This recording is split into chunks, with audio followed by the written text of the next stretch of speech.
विधानसभा का मॉनसून सत्र आज से शुरू, दिवंगत सदस्यों को दी गई श्रद्धांजलि।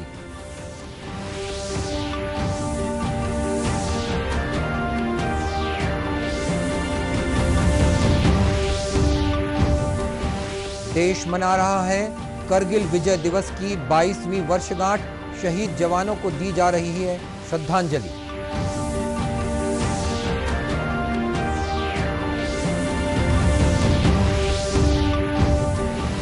सरकार के साथ साथ स्वयंसेवी संगठन भी शिक्षा के क्षेत्र में निभा रहे हैं महत्वपूर्ण भूमिका। दुर्ग में संकल्प एक प्रयास संगठन 10,000 से अधिक बच्चों को कर रहा शिक्षित।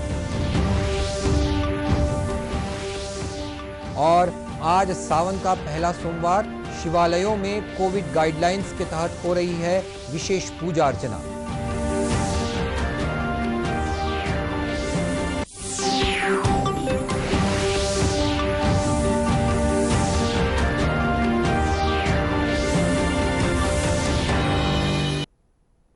नमस्कार, आप देख रहे हैं दूरदर्शन समाचार। मैं हूं मनीष अहलूवालिया और अब समाचार विस्तार से। विधानसभा का मॉनसून सत्र आज से शुरू हो गया है। सत्र की शुरुआत में मार्च से अब तक दिवंगत हुए सदस्यों को श्रद्धांजलि दी गई। सदन में पूर्व विधायक गुलाब सिंह, सोम प्रकाश गिरी, बालाराम वर्मा, पूर्व सांसद करुणा शुक्ला, विधानसभा के पूर्व उपाध्यक्ष बद्रीधर दीवान, पूर्व मंत्री डॉक्टर शकराजीत नायक, पूर्व सांसद रामाधार कश्यप, खेलन राम जांगड़े और पूर्व विधायक बलराम सिंह बैस को श्रद्धांजलि दी गई। इसके बाद सदन की कार्रवाई 5 मिनट के लिए रोक दी गई। विधानसभा में विधायक बृहस्पत सिंह द्वारा मंत्री पर हत्या की साजिश का आरोप लगाने के मामले में विपक्षी भाजपा विधायकों ने सदन की समिति से जांच की मांग की है। नेता प्रतिपक्ष धर्मलाल कौशिक ने कहा कि ये घटना छत्तीसगढ़ के लिए दुर्भाग्यपूर्ण है। उन्होंने कहा कि ऐसी घटना की सूक्ष्म जांच होनी चाहिए। गौरतलब है कि इस बार विधानसभा में कोविड संक्रमण को लेकर कड़ाई बरती जा रही है। वैक्सीन नहीं लगवाने वाले किसी भी व्यक्ति को प्रवेश नहीं दिया जा रहा है। 5 दिनों तक चलने वाले इस सत्र में कुल 717 सवाल लगाए गए हैं। इनमें से 375 तारांकित और 342 अतारांकित प्रश्न हैं। वहीं 76 ध्यानाकर्षण सूचनाएं भी प्राप्त हुई हैं। देश आज करगिल विजय दिवस की 22वीं वर्षगांठ मना रहा है। इस अवसर पर युद्ध में शहीद हुए वीरों का स्मरण कर उन्हें श्रद्धांजलि दी जा रही है। गौरतलब है कि आज ही के दिन 1999 में भारतीय सशस्त्र सेनाओं ने ऑपरेशन विजय के तहत करगिल को पाकिस्तानी सेना समर्थित घुसपैठियों से खाली कराया था। राष्ट्रपति रामनाथ कोविंद ने करगिल के शहीदों को श्रद्धांजलि दी। रक्षा मंत्री राजनाथ सिंह ने नई दिल्ली स्थित राष्ट्रीय समर स्मारक पहुंचकर अमर जवानों को श्रद्धांजलि दी।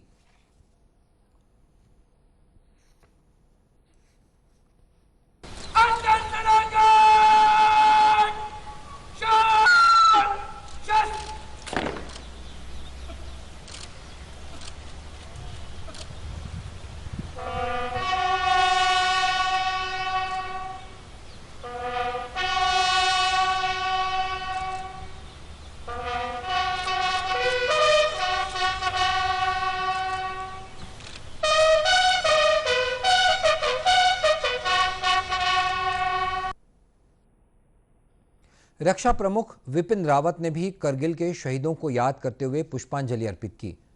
प्रदेश में भी करगिल युद्ध में शहीद हुए जवानों की शहादत को याद करते हुए उन्हें श्रद्धांजलि दी गई। प्रदेश के भिलाई निवासी जवान कौशल यादव भी करगिल युद्ध में शहीद हुए थे। शहीद कौशल यादव लांस नायक के रूप में 25 जवानों का नेतृत्व कर रहे थे। शहीद यादव के भाई राम बच्चन यादव ने बताया कि कौशल की टीम ने कुल 160 में से 130 घुसपैठियों को मार गिराया था, लेकिन इसी बीच काफी नजदीक की गोलीबारी हुई और दुश्मनों की ओर से एक गोली कौशल यादव के कंधे पर लगी, लेकिन इसके बाद भी वे सभी घुसपैठियों के मोर्चा छोड़ने तक लड़ते रहे और बाद में शहीद हो गए। कौशल 25 तारीख को उनको कारगिल में द्रास सेक्टर में गोली लगी, जो कि संघर्ष 5 लोगों को संघर्ष करते हुए मारा गया, जो वहां से चिट्ठी आई थी और उनको इसीलिए वीर चक्र मिला। ये हम लोग के लिए बहुत गौरव की बात है। करगिल युद्ध में सेना की विभिन्न बटालियंस में शामिल भूतपूर्व सैनिकों ने भी युद्ध के दौरान के अपने अनुभवों को साझा किया। कारगिल के दौरान मैं बारामूला में 1997 से 2000 तक पोस्टेड था। मेरा ट्रेड आर्मामेंट है। कारगिल के दौरान जो कारगिल वॉर हुआ 99 में, उसमें मेरा मुख्य भूमिका थी जो आर्टिलरी फायर हो रहा था बफोर्स गन, उसका आर्मामेंट पूरा रिपेयरिंग और कवर करना, और उनको जो भी इक्विपमेंट डेडलाइन पे ऑपरेशन के दौरान जो भी फॉल्ट आते थे उनको रिपेयर करके देन देयर उनको सर्विसेबल करना। मैं बॉम्बे इंजीनियर ग्रुप से रिटायर्ड हुआ हूँ 17 साल नायक पोस्ट से। उस वक्त पे 1 आर्मर्ड डिव के साथ हम लोग, हमारी यूनिट थी, और हमारा डिव एक्चुअली उस समय रिजर्व डिव था। पूरी डिप्लाई राजस्थान में हुई थी, और जितना भी जो भी इंजीनियर वर्क होता है ग्राउंड में, उसका पूरा जवाबदारी इंजीनियर की रहती है। शहीद कौशल यादव के गृहनगर भिलाई में आज सुबह श्रद्धांजलि कार्यक्रम का आयोजन किया गया। इस कार्यक्रम में भूतपूर्व सैनिक, एनसीसी और स्काउट गाइड के विद्यार्थी और सामाजिक संस्थाओं के प्रतिनिधि तथा गणमान्य नागरिक भी शामिल हुए। राष्ट्रव्यापी टीकाकरण अभियान के तहत अब तक 43 करोड़ 51 लाख से अधिक टीके लगाए जा चुके हैं। स्वास्थ्य मंत्रालय से मिली जानकारी के मुताबिक कल 18,99,000 कोविड टीके लगाए गए। मंत्रालय का कहना है कि देश में संक्रमण से ठीक होने की दर भी लगातार बढ़ रही है, जो अब 97.35% पहुंच चुकी है। कोविड महामारी से अब तक 3 करोड़ 5 लाख लोग स्वस्थ हो चुके हैं।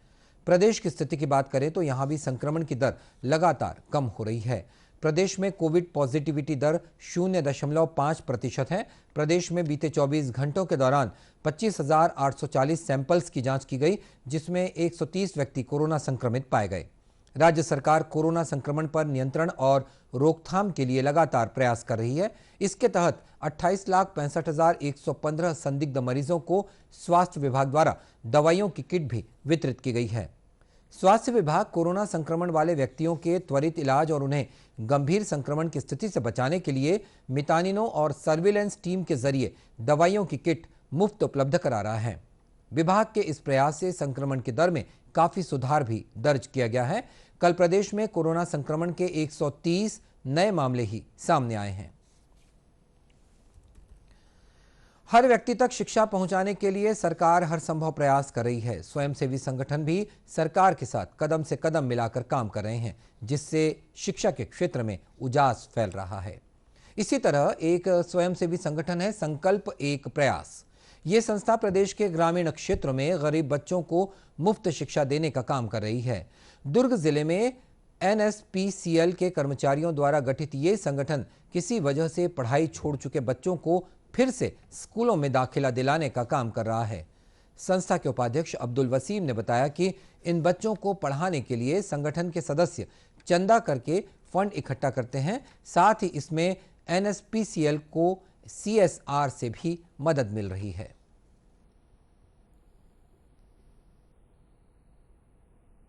बेसिकली 62 गांव में, आसपास के गांव में हमारे सपोर्ट सेंटर्स चलते हैं, और इसमें फंडिंग एम्प्लॉयज़, हमारे जो एम्प्लॉयज़ का कंट्रीब्यूशन का ज़रूर होता है, और कुछ सेंटर्स में NSPCL अपने CSR के तहत NSPCL कंट्रीब्यूट करता है। और इसके अलावा में जो बच्चे यहाँ पढ़ते हैं, तकरीबन 10,000 बच्चों को हम सपोर्ट स्कूल के माध्यम से हम कवर कर रहे हैं। और सपोर्ट स्कूल के माध्यम से जो यहाँ पर जो अनएम्प्लॉयड जो गर्ल चाइल्ड है, अनएम्प्लॉयड जो पढ़ी लिखी महिलाएं हैं, उनको हम टीचर के रूप में हम एंगेज किए हैं, और उनके ट्रेनिंग के लिए हम यूनिसेफ के साथ टाई अप किए हैं। संगठन के द्वारा क्षेत्र की पढ़ी लिखी बेरोजगार महिलाओं की मदद ली जा रही है। ये महिलाएं भी न्यूनतम मानदेय में इन बच्चों को शिक्षा दे रही हैं। सर, मैं यहाँ पर गरीब बच्चे हैं जो मतलब फीस देकर पढ़ नहीं पाते हैं, उनको मैं पढ़ाती हूँ सर। और मैं चाहती हूँ कि मेरे द्वारा जो मतलब मैं शिक्षा दे रही हूँ, उससे आगे चलकर बच्चे अपना भविष्य उज्जवल कर सके और अपने माता पिता के साथ हमारे देश का नाम भी रोशन कर सके। संकल्प संगठन वर्तमान में दुर्ग जिले के 62 गांव के करीब 10,000 बच्चों को जोड़कर शिक्षित करने का काम कर रहा है। महाराष्ट्र में बारिश और बाढ़ के मद्देनजर सेना ने राहत और बचाव अभियान शुरू कर दिया है। महाराष्ट्र के बाढ़ग्रस्त सांगली, कोल्हापुर और रत्नागिरी जिलों में बाढ़ में फंसे लोगों को बचाने का काम जारी है। सेना की बाढ़ राहत टीम ने स्थानीय प्रशासन की मदद से कोल्हापुर के बस्तवाड़ गांव से 80 लोगों को सुरक्षित स्थानों पर पहुंचाया है।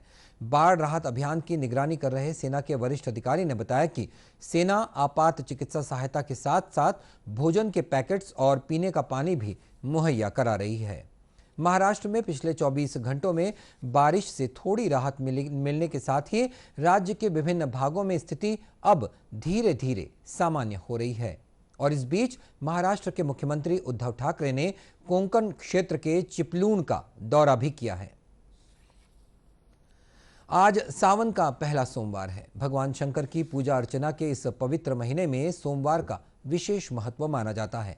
इस दिन रुद्राभिषेक करने शिवालयों में विशेष भीड़ रहती है। अंचल के अनेक शिव मंदिर हैं जिनकी प्राचीन मान्यताएं उन्हें बहुत विशिष्ट बनाती हैं। कलचुरी कालीन राजधानी रायपुर के हटकेश्वर और बुढ़ेश्वर महादेव मंदिर में शंकर जी का विशेष श्रृंगार कर रुद्राभिषेक किया जाता है। यहाँ इस वर्ष कोरोना के कारण विशेष एहतियात बरती जा रही है।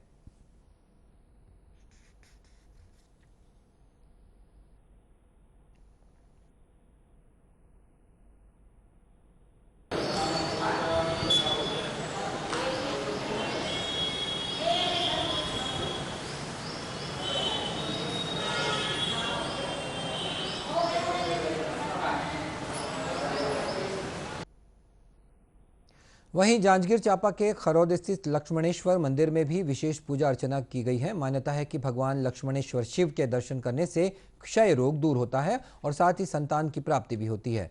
मंदिर स्थापना के बारे में भी ये किंवदंती है कि भगवान लक्ष्मण को वनवास के दौरान क्षय रोग होने पर उन्होंने खरौद में ही भगवान शिव की मूर्ति की स्थापना कर पूजा अर्चना की थी और क्षय रोग से मुक्ति पाई थी। यही कारण है कि इसका नाम लक्ष्मणेश्वर मंदिर पड़ा है। यहाँ आज दूर दराज के श्रद्धालुओं ने जल चढ़ाकर भगवान शिव की पूजा अर्चना की।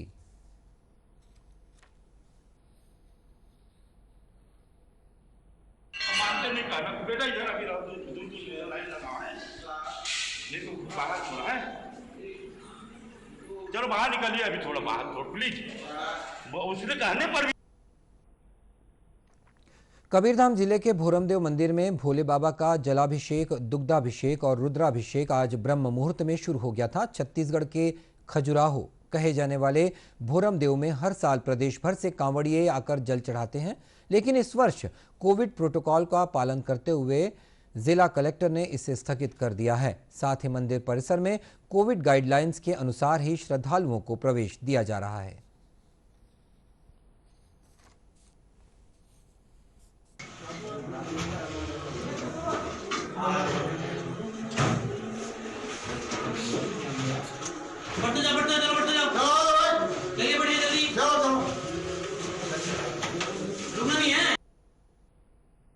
आपको बता दें कि सावन महीने में भगवान शिव और उनके परिवार का पूजन सभी मनोकामनाओं की पूर्ति कराने वाला माना जाता है। और बुलेटिन के अंत में अब मुख्य समाचार एक बार फिर।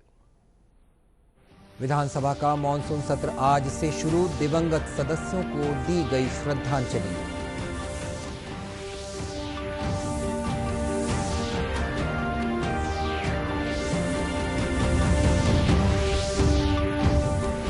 देश मना रहा करगिल विजय दिवस की 22वीं वर्षगांठ, शहीद जवानों को दी जा रही है श्रद्धांजलि।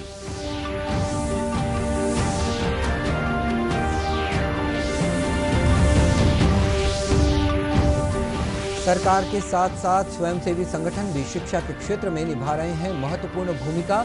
दुर्ग में संकल्प एक प्रयास संगठन 10,000 से अधिक बच्चों को कर रहा है शिक्षित। और आज सावन का पहला सोमवार, शिवालयों में कोविड गाइडलाइंस के तहत हो रही है विशेष पूजा अर्चना। और अब एक जरूरी संदेश, कोरोना से बचाव के लिए मास्क, सैनिटाइजर के साथ ही सोशल डिस्टेंसिंग का भी आप पालन करिए। याद रखिएगा, कोरोना को हराना है, मास्क जरूर लगाना है। और इसी के साथ ये समाचार बुलेटिन समाप्त हुआ। नमस्कार।